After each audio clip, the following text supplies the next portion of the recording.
Hello and welcome to the Film Pulse Podcast. This is episode number 462. My name's Adam Patterson. With me today we got Kevin Rakestraw. Hey, Kevin. Hi. So how was your birthday week? So you just had a birthday. Correct. Last week, and I have a birthday this week. Correct. Back to back. Back-to-back birthdays. So you had a good birthday? It was pretty nice, gotta say. Cool. Got back from Dallas. I was sick. I'm sick still. But it's not COVID. No, it's not COVID, but it's like a sinus infection, and it sucks. Mm-hmm. And it's from all those goddamn leaves. Ah. Okay. Gotcha. Well, hopefully you'll have a speedy recovery. This week on the show, we're going to be reviewing Don't Worry, Darling. So really, when you look at it, the birthday presents just keep on coming. Oh, buddy.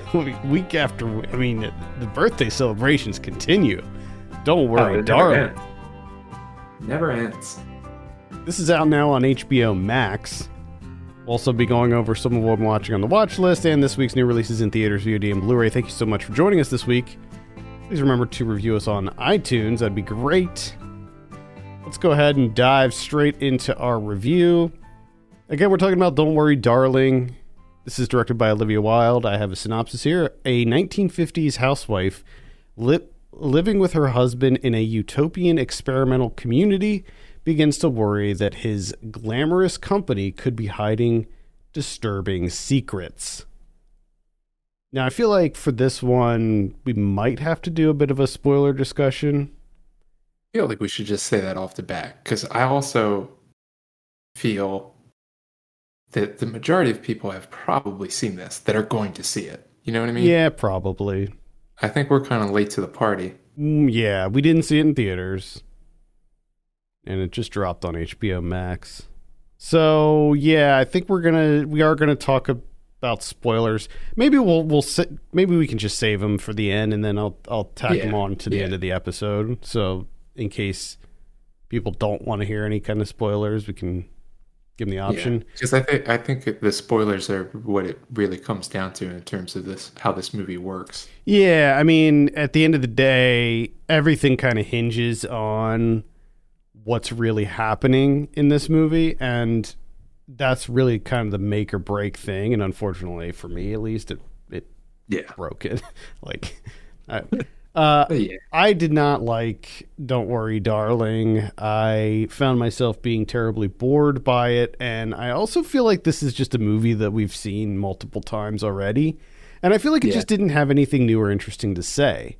Like, I think that the themes in this movie are always going to be relevant. They're kind of evergreen, but I think that if you want to tell a story like this, the way that you go about it is really the key, because, you know, it's just something we've seen many times before.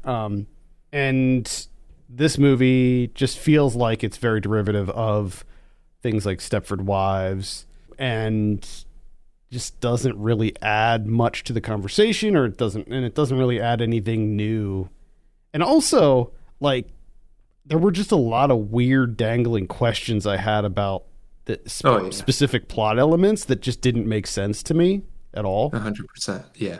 So I take it you felt the same way. I can't imagine you were too into this movie. I think I would blow your mind if I just turned around and I was like, man, I completely disagree with you. This fucking thing just worked for me. This movie every slaps, level. bro. But no, it didn't. Because I 100% agree with you. It's well-worn territory that we've seen in numerous films, which ultimately makes it, like you say, it all hinges on that twist. I mean, movies with twists kind of hinge on that twist anyways, because you just built that in. It's inherent. But to start off with the whole basis of your movie being this, like, utopian society, like, we know every single utopian society movie or, community, whatever that they're living in, you're always just like, well, something's not right. Mm-hmm. Now I'm just waiting to see what's not right. So I'm just waiting. And I'm just like, okay, it's kind of like the 50s. Okay. And it's just there wasn't much to it. Like it never built up that. It's just kind of like, all right, we're just waiting around until they finally decide to tell us what's actually happening, because we all know from the outset that something else is happening. Right. Yeah, and it can only go one of several ways. Now, I will say that I predicted most of what the actual reveal was very early on. Just it was kind of a guess, but at the same time, like I just had a feeling that it was going to be that, and it was. Yeah. And Yeah. you know, that was just kind of disappointing overall. And also, this movie has a lot of that trope that I really despise, where is she crazy? Is she not? What's going on? Because, like, you know, she starts to see things and have these visions and stuff like that. And you're like, uh-oh. And everybody in the town thinks that she's, like, going batty. Yeah. She's suffering from a bout of hysteria. Yep. Yes, sir. Those women and severe exhaustion. Those women's problems that they had back in the 50s. Yep. From doing everything. Yeah. So I don't want to dismiss the themes in this movie, because I do think that they're obviously very valid, and I think that especially recently with like a lot of the stuff that's been going on, trends on the internet with like alpha males and all that bullshit, like I think that this movie does resonate, but it's just, I feel like it just goes about everything in a just a not a very interesting way. Yeah. No, it's a very just basic approach, I think. And I think that that's one of the, if I go deeper with this movie, that it bothers me a little bit more, is it seems like what Wilde is trying to say is she's not sure. Because when you get into the nitty gritty of it, of like how the world works and everything, it's just like, I can see justifications or how things could be explained, but then that makes the potential point that you're trying to make even worse. Like you completely miss the mark. And I mean, we'll get into that a little bit more when we talk about spoilers. But it just seems like the actual messaging behind this is just a muddled mess. Yeah. I think that wasn't this movie kind of plagued with like issues, editing and stuff like that? I know there's all kinds of like drama, like cast and crew drama. Yeah. But I don't know if there was more going on behind the scenes, but like as far as what was going on in the editing room, but man, it's a very messy movie, and it just doesn't work, man. Like, it looks good. I love the 50s aesthetic, of course. Any movie that takes place in the 50s, I love it. But that's the thing, is they nailed that. Olivia Wilde and company nail just like the look of it. Like the aesthetic is great. It's a slick looking movie. Soundtrack's good. Yeah, like everything about it. Like, you know, some of the performances are a little. Yeah, but Harry Styles is a little meh. But yeah, I don't understand the design. I don't, just bizarre. I'd like a full like special feature of just the thought process of his character. That's like the main thing I want to know. He's like a cardboard box, that character. That's just what he reminds me of. He's so like, empty. Yeah, that, and then just the whole like the accent thing. I'm just very intrigued. What the thought process was, what they were trying to achieve, a number of things. But that's the thing. It's like, it's a very slick looking movie. It looks expensive. It does. It looks very expensive. Very good production design. I liked the look of the neighborhood and the little like mall or whatever where they go. But it's just all in service to nothing. Nothing, yeah. Really. Yep. Okay. Well, I think that we need to talk about some spoilers. So yeah, because there's not much else to talk about when it comes to this movie. if you want to hear spoilers, just keep listening to the end of the show. We'll put it after the end. So in case you haven't seen the movie yet, you want to see it, you don't want it spoiled, just you can not have it spoiled. Let's go ahead and give Don't Worry, Darling a score. Kevin, what are you going to give it out of 10? I'm gonna give it like a 3.5. That's kind of where I'm at. I'm at like a 3. Okay. All right. Yeah, just not feeling it. I was just not feeling it. At any rate, again, it's on HBO Max if you want to watch it. Let's talk about some of what we've been watching. I believe it is your turn this week, Kevin. What you got? Can you remember the last episode that we did? No. I talk about Soul Survivor. No, you didn't, because I saw it on your watch list or your diary, and I watched it too because I looked at it and I was like, oh man, that looks like something I'd be into, so I watched it also. Okay, well, let's talk about that because Tom Everhart, the guy that did the second Nightmare on Elm Street, this is kind of like the proto Final Destination type. And he also did Captain Ron. Yes, he also did Captain Ron. Oh, I think they're a trilogy, these 3 movies. This is from 1984, Soul Survivor. What were your thoughts on Soul Survivor? I had a blast with this movie. I thought this movie's fucking good. Good. It's like a cross between Final Destination and It Follows. Yeah, that's what it is. Fucking nuts. It's crazy that I'm just now seeing this movie and learning about this movie, because I wasn't even familiar with this movie until I saw it on your list. So yeah, I can't even remember where I read about this to watch it.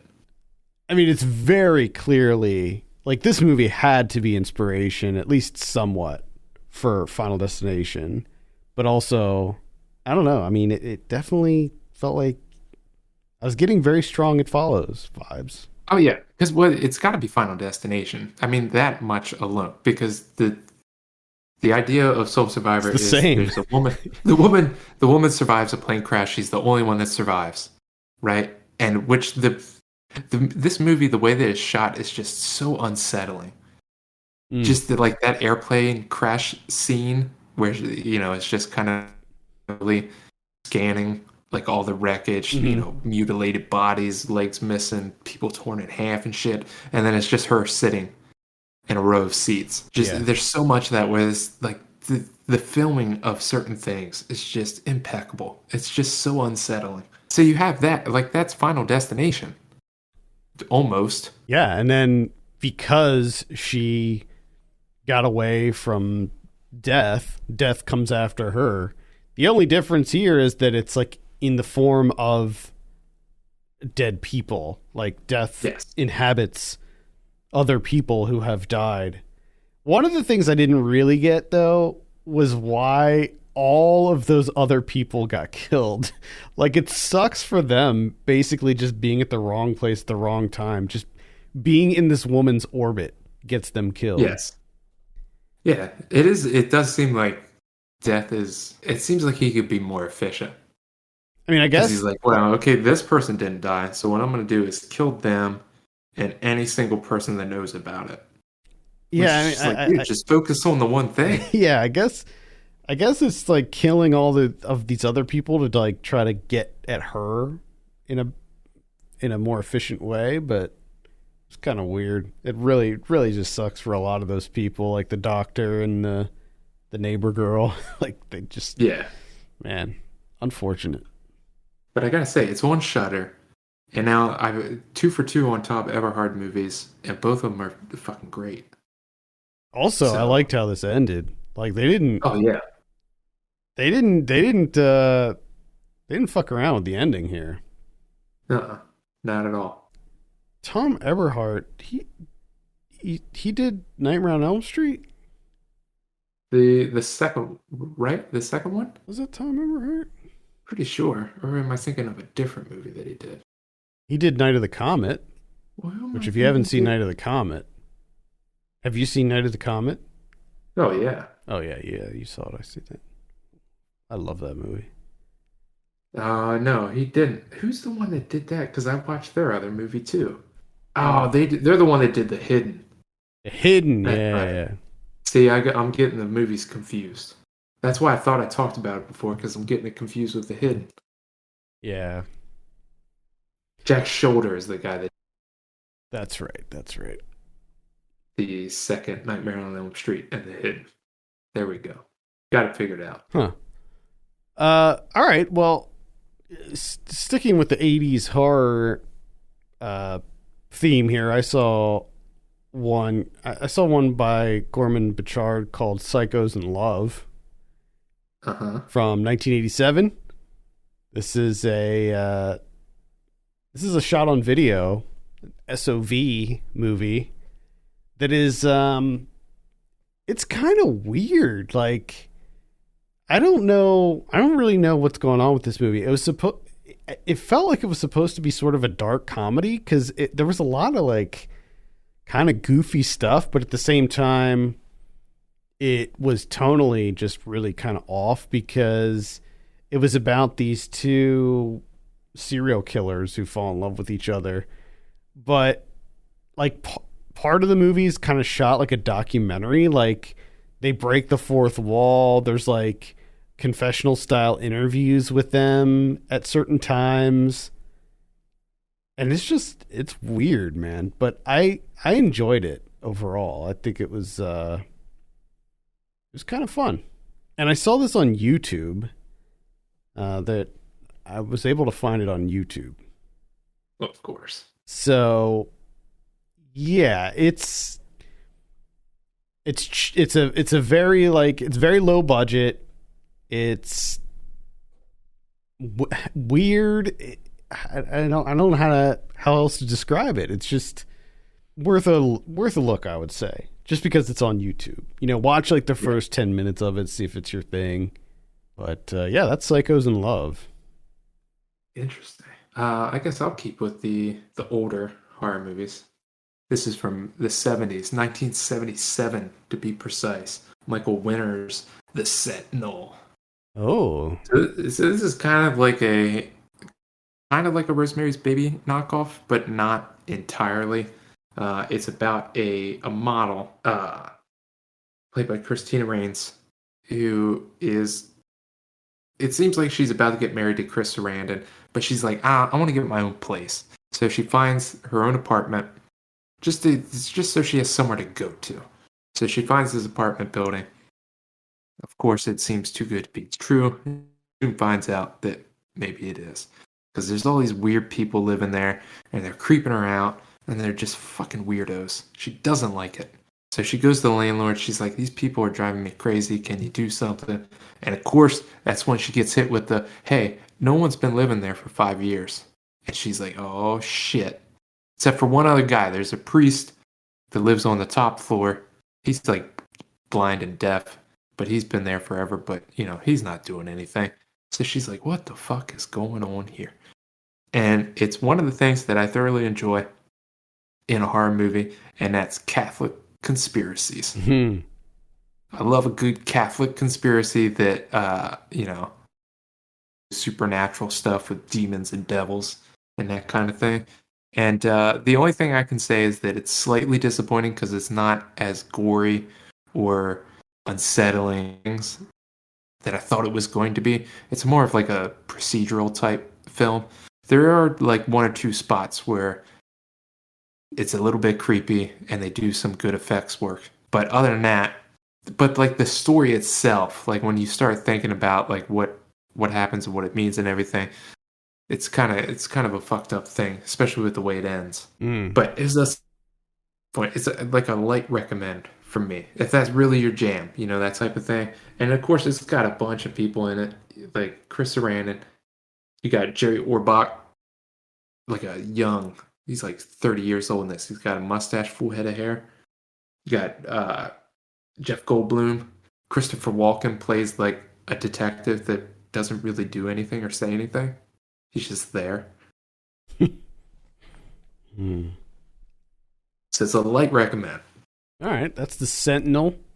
The last one I'll mention is Mandrake.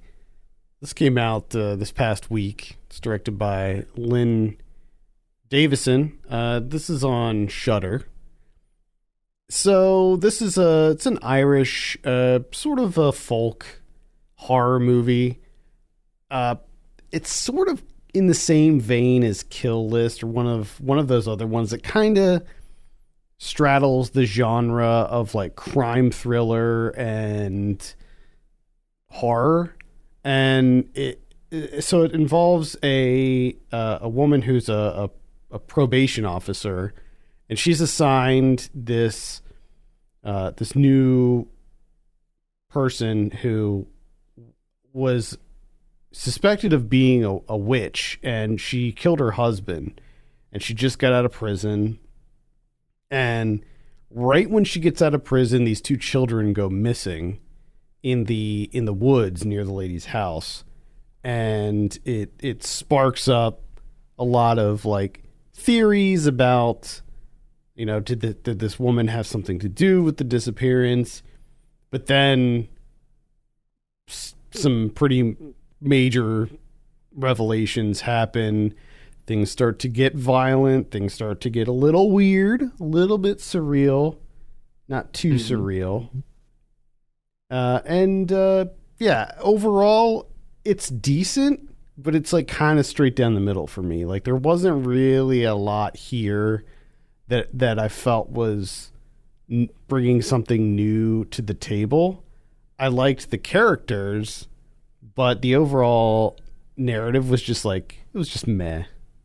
Unfortunately, it was just kind of forgettable.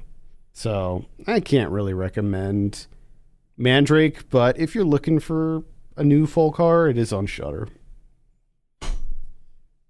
Okay. The only other two things I have, one is going to be real short. That's the See How They Run from this year, directed by Tom George. Longest time I thought this was the David O. Russell film. Yeah, they kind of look the same. They do. They kind of do. This is a throwback 1950s kind of Agatha Christie whodunit type thing. Mm-hmm. Agatha Christie is actually a character in this movie.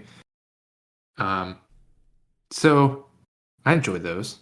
I'm a big fan of whodunits. Oh yeah. The only problem with this, and the other thing I'm a big fan of, Sam Rockwell. The only thing that's disappointing about this one is the whodunit is not that great. Not that great of a mystery. Sam Rockwell's not really doing it. He's doing like an English accent, which is interesting. I don't know why, but I mean, I guess he has to because it's in 50s London. But the nice thing is he doesn't go crazy with it.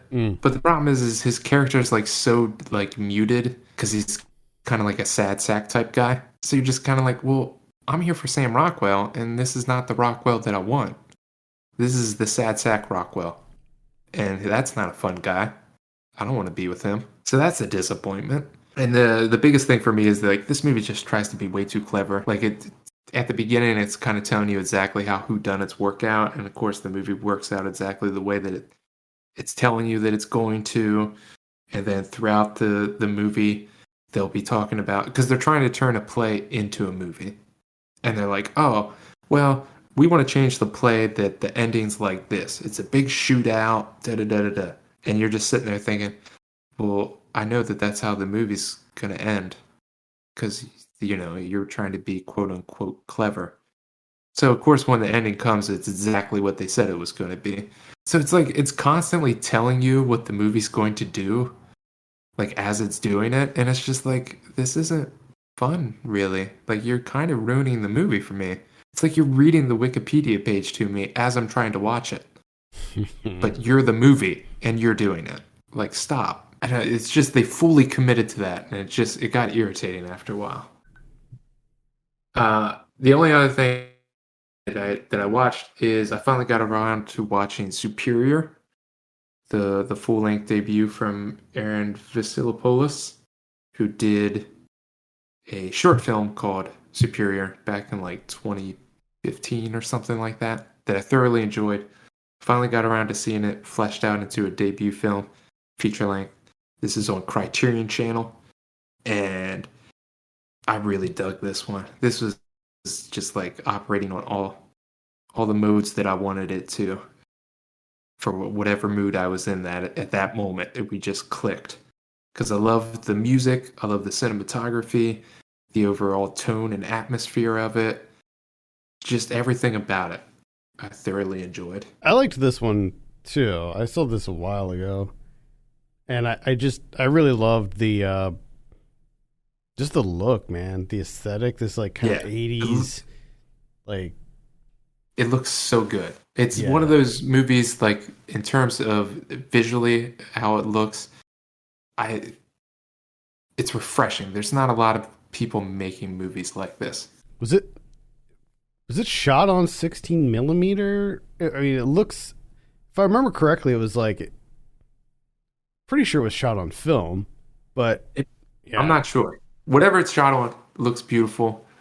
Great use of slow motion. The music throughout is incredible. I love the story of these two twins.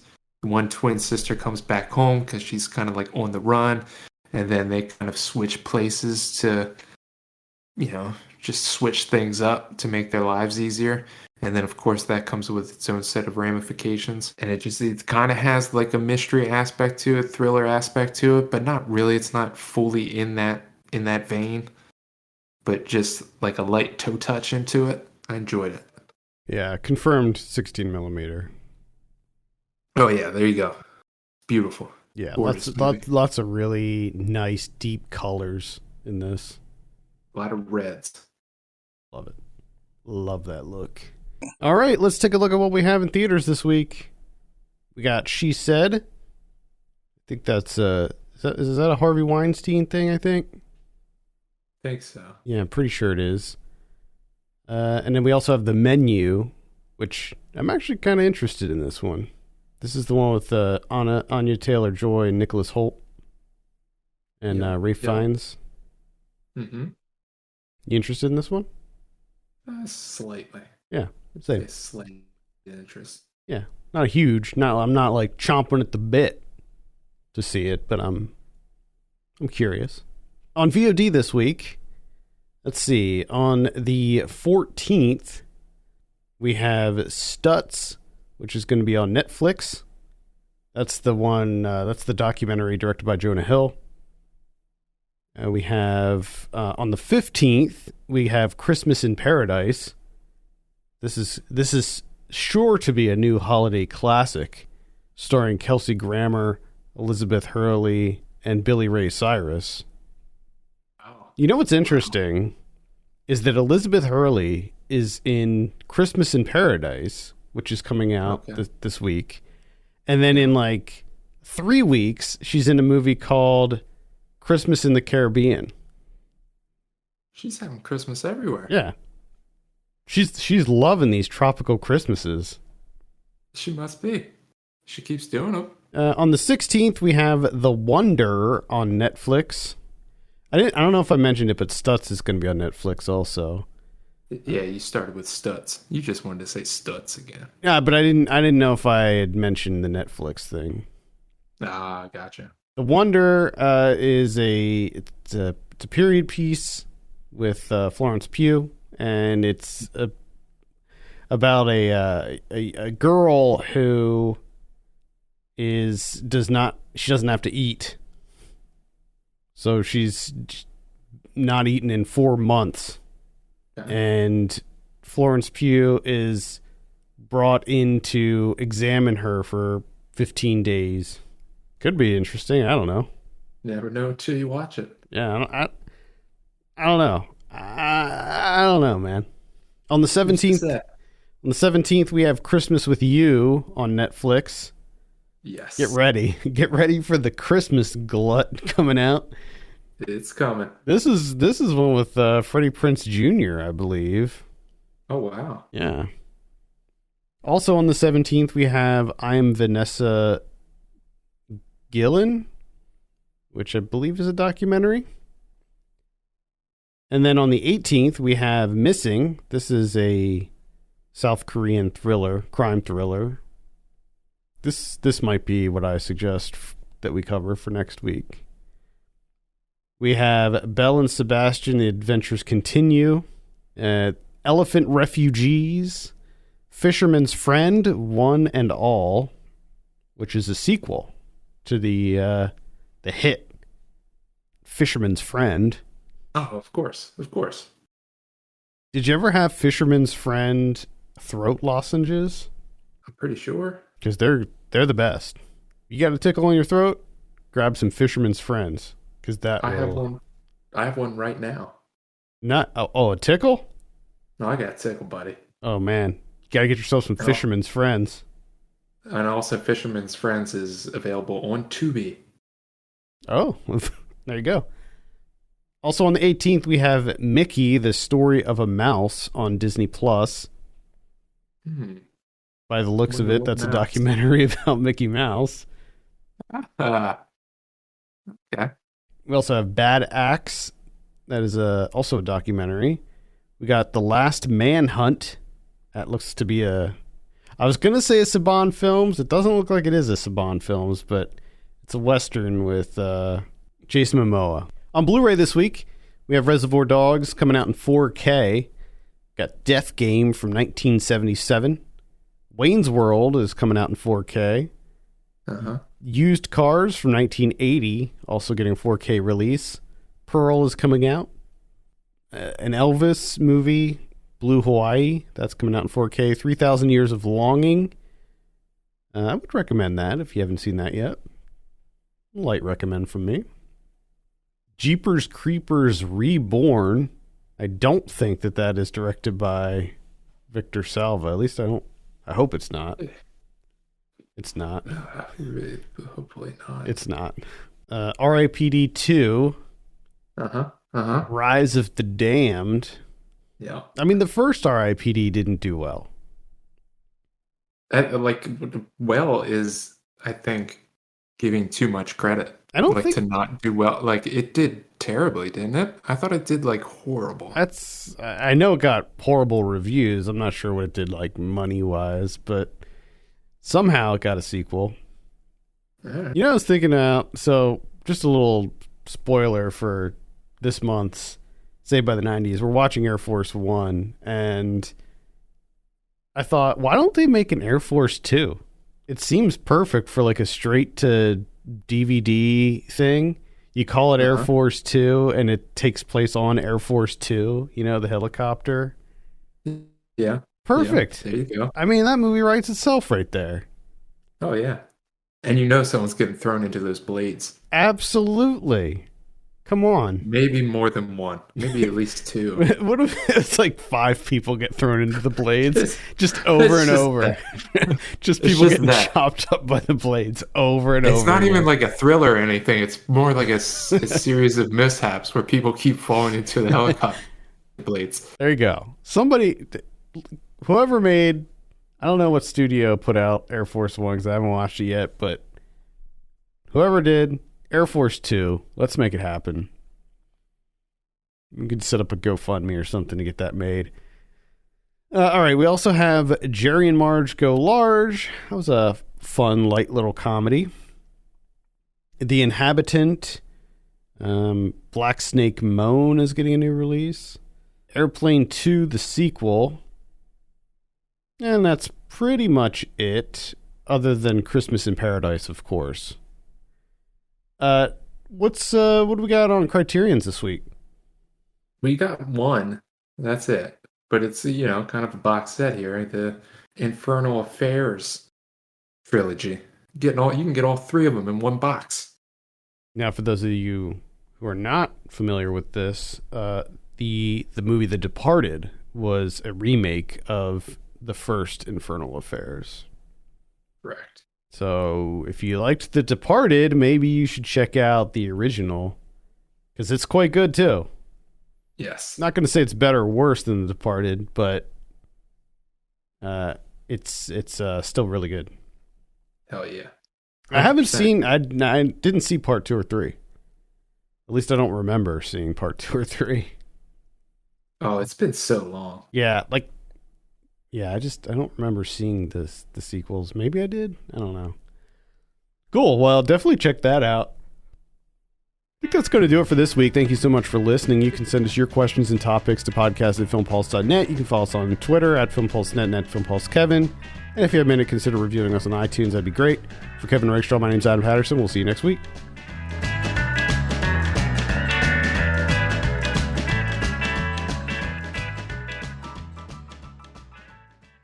All right, let's talk about some spoilers for Don't Worry, Darling. I guess the first question I have, and maybe it's because I was kind of zoning out by the time this happened, was the whole plane crash thing. Like, what is what is that? Yeah, I don't know. The only I thought I missed something. I feel like we did miss something, but I don't know if it got like edited out, right? Because the only thing I can think of is Kiki Lane's character is always holding that like red plane Yeah. that I guess her kid had. So I don't know how that ties into it, but it just leads me to my number one question with this world that they've created is how do you allow a plane crash to happen? Yeah. In that you like I'm gonna have a plane crash right by the thing that I don't want anyone to go to except for a group of people that know to go to it. Like was it like a message? Was it something that was supposed to be directed at Florence Pugh's character, where like it was trying to guide her to that? That's the only thing I can think of is two things. Is somehow Kiki Lane got back in and was able to, like hacked in or whatever and created a plane crash to get her to, go down that path, so to speak. Or second, Chris Pine was getting bored and just wanted to like exert some more power over the one person that was like had a chance, I guess. Yeah. I mean, the Kiki Lane thing, I guess, makes sense because she knew that Alice went to the Edge or whatever, the facility. But that was like kind of the one thing where I'm like, nah. And it's like in the poster too. Like it seems to be like a big thing. Yeah, but I don't, because there's just so many questions that I have. Is like the hub, the headquarters or whatever that no one's allowed to go to except for the men. Why put it somewhere prominent that you can see? Like why? Like why not hide it somewhere? Yeah, why not make it just why make it a very like obvious looking building in the middle of the desert? Why not just make it like a rock? Like just a plain rock somewhere. And why have it? Why is it the only thing that I can think of? Because one of the things that my wife said, she was like, "Why isn't the world just bigger?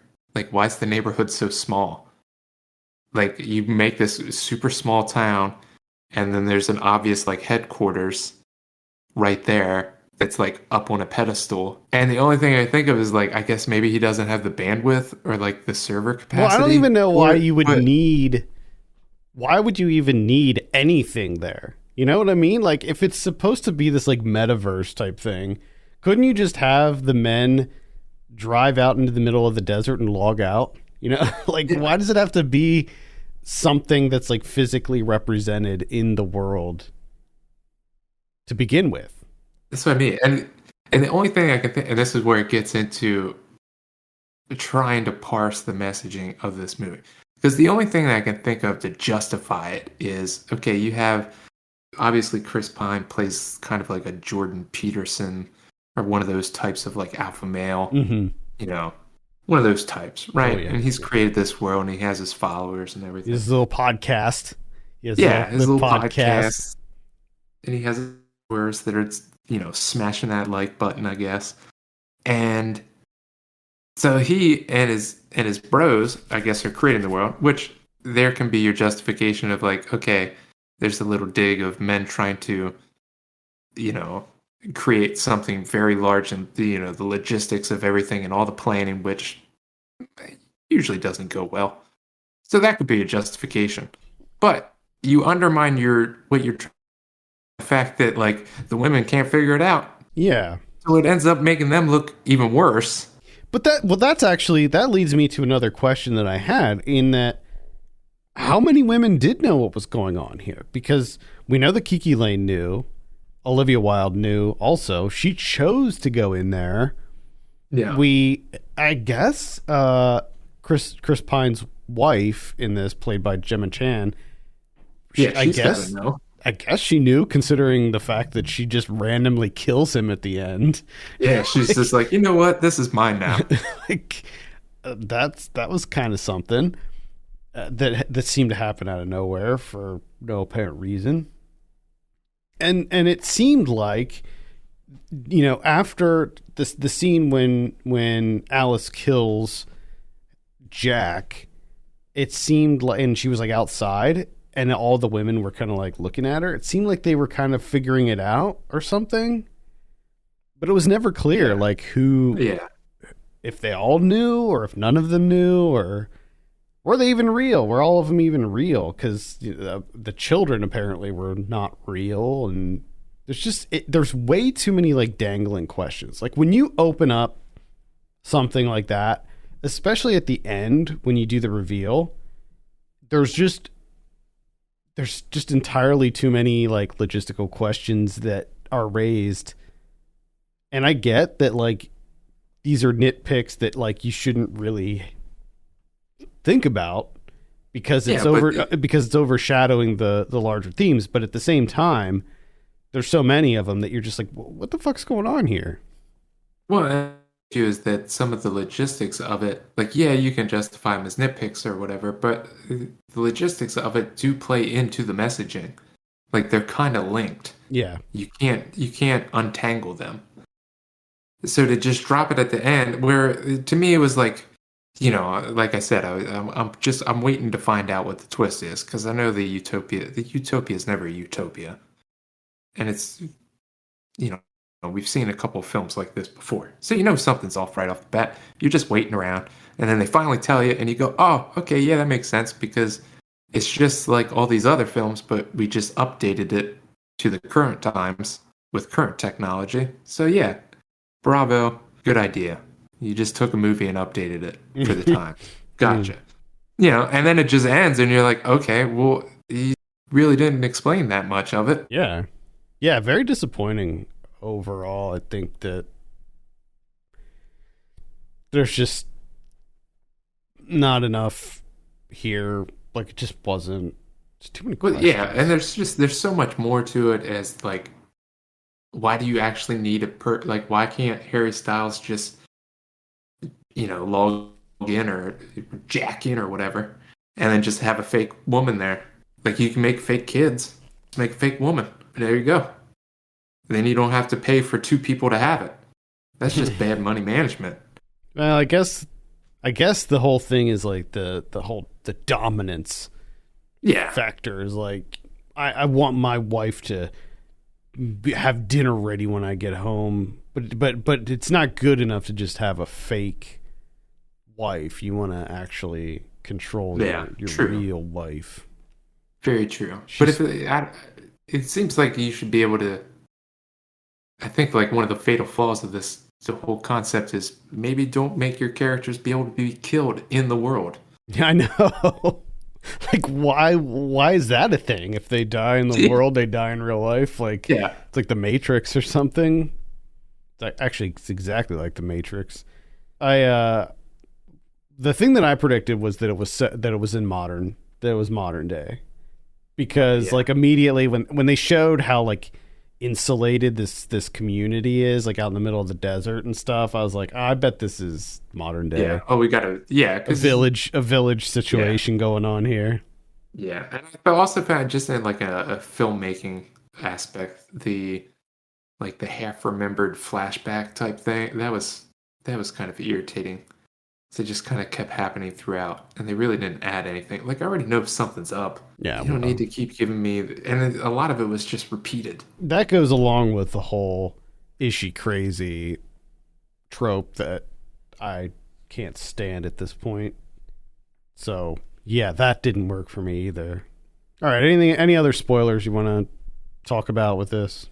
I mean, there were some cool like little set pieces, like the scene when the wall smashes into the, like, pushes her into the glass and stuff. Like, there were a couple things, but like they didn't really, like, it almost felt like they were just there for no reason, just to have something happen.